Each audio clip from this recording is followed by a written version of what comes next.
been a while, so I wanted to give you an update about Rivian. I also want to talk about Tesla in this video. I also wanted to let you guys know I have not sold any shares yet of any of my holdings in Rivian. I'm still very long this company. The reason I'm making this video now is because I think Rivian is really about to take off. I think in their next earnings report, they will announce they've reached gross margin profitability. Basically, they will announce that they are actually now break even on their vehicles. I think this is very plausible because one of the stipulations of their deal with Volkswagen is if they want to get the rest of the money they've been promised, they actually have to show back quarter after quarter, so 2 consecutive quarters of gross margin profitability. I believe Rivian is about to post the first quarter of their gross margin profitability. Next quarter they will also do the same. I think this is primarily going to be achieved by using regulatory credits. So basically they'll get several $100 million in green credits just for producing their cars and selling them. A few more articles I really wanted to talk about today is I really think Rivian is poised to dominate the market just because Tesla is dropping the ball so much. Like Tesla is basically disintegrating, and it's pretty much 100% fault of Elon Musk. If he only stepped away before he started all this political controversy, he would actually leave Tesla in a much better position. But now Tesla is really struggling. For a quarter of its stock market value up in smoke since mid-December. The company is pinning its hopes on robo-taxi pilot program that's slated to be announced or rolled out this year. Now, I'm very skeptical about this announcement about robo-taxis. Basically, Tesla is struggling. Every time they struggle, they say robo-taxis are coming this year, robo-taxis are coming next year. And they've been saying that for nearly a decade now, and we still haven't really seen any robo-taxis on the streets. We've seen them from Waymo, which is basically Google, but still no Tesla. Now, a lot of Teslas are getting labeled swastika cars. Basically, Musk's politics are beginning to pin him as an extremely controversial right-wing figure. Following Musk's salute during the Trump inauguration, which many people said looked like the Nazi Zikal gesture, users review bombed a video of a refreshed Model Y, basically calling Tesla cars swastika cars that can drive from Berlin to Warsaw on one charge, a reference to Adolf Hitler's Blitzkrieg. Now, you don't really want to be associated with Adolf Hitler and Nazis in Europe just because there's such hatred for Nazis in Europe because Nazis did invade and basically caused deaths of millions and millions of lives. They put a lot of Jews in Holocaust. They really tried to exterminate a whole race of people, a whole race of Jewish people.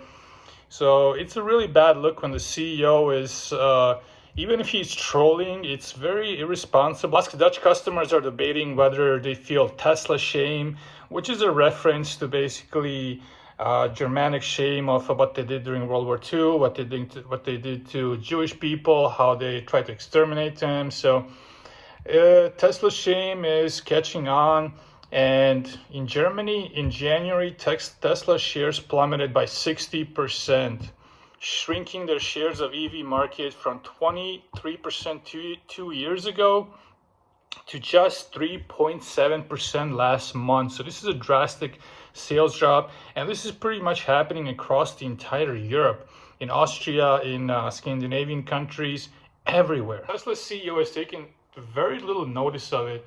Last month, he spoke to far-right Germans, absolving them of any shame they might feel about Hitler, which is a horrible thing to say because we're not responsible for what our ancestors did, but we should still have at least some shame, some remembrance, just to remember that if they did something bad, we should take a day or two out of our year and just, reflect on their deeds. And it's even the law in Germany, I believe, if you do something similar, a hand gesture that Elon Musk did, you'll get arrested because Germans do feel a lot of shame, and there is a good reason for it. Musk is also coming off as totally clueless in this whole thing. Like, he just does not care. It's not just his politics that are causing people to rethink their opinions. but Musk's antics themselves are increasingly seen as quite cringe. Musk has become such a huge narcissist that he's been surrounded by yes men for so long. He doesn't even really live in our society anymore. He's basically checked out.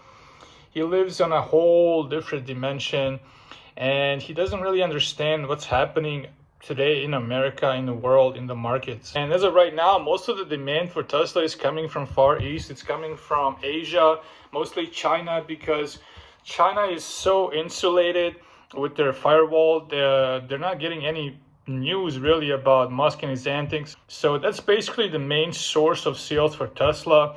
And you really haven't heard Musk say anything bad about China. Like, he hasn't criticized China at all. And if he does, that's basically the end of Tesla. It's basically going to collapse total demand for their vehicles. Now, Rivian is trying to capitalize on all these mishaps at Tesla. They've been just very quiet and just producing and delivering.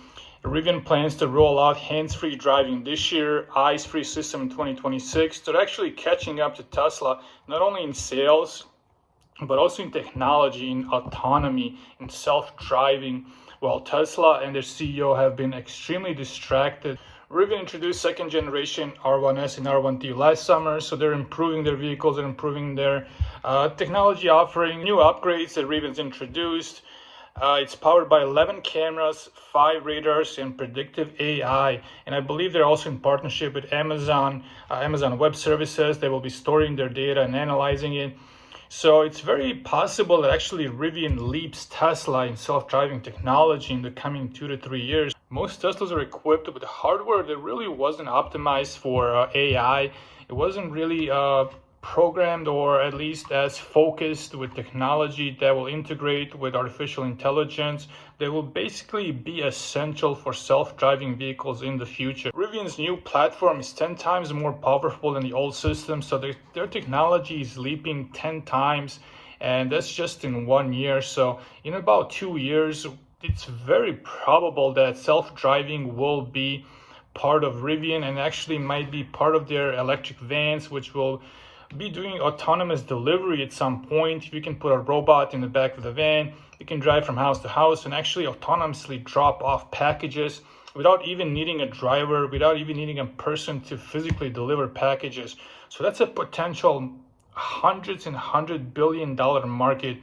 If Rivian can integrate these robots, they might do so in partnership with Amazon. Amazon, I believe, already has a lot of robots that work in warehouses. Rivian's exclusive partnership with Amazon ended prematurely, enabling Rivian to sell electric vans to other customers. Now, they'll probably be selling them in fleets to customers like AT&T.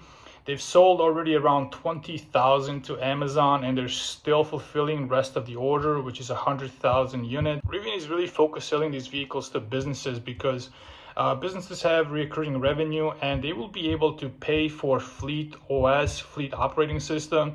I believe if you buy a Rivian van, you also have to subscribe to their monthly fleet management service. So they basically manage your business or part of your business that is related to their vans.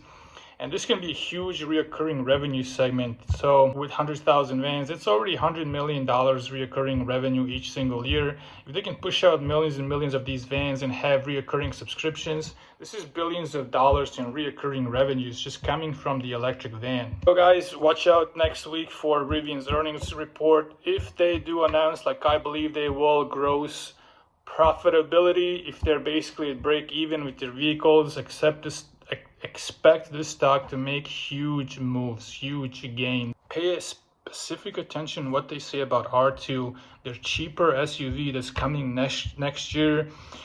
I believe there's huge pent-up demand for this SUV, especially because Tesla has dropped the ball so much, and a lot of people are just waiting for R2 to come online so they can get rid of their Teslas and switch to Rivian.